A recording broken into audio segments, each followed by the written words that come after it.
Mayor of Moscow's wife give the Bidens, both of them, $3.5 million for them. That's a lot of money.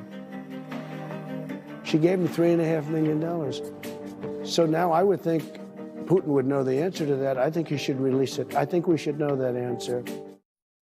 Yeah, just to be clear what President Trump's talking about there's a 2020 Senate report that disclosed that a Russian oligarch and then wife of Moscow's mayor gave $3.5 million a decade ago to a company that Hunter Biden says he had no affiliation with.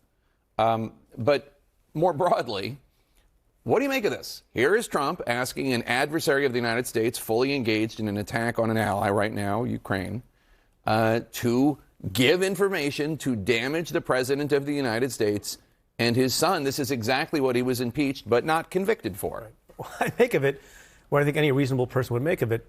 It's a person who acts crazy sometimes, who is trying to deflect attention away from himself because there's a lot of attention, as you mentioned, the 7 hours and 37 minutes of logs that are missing.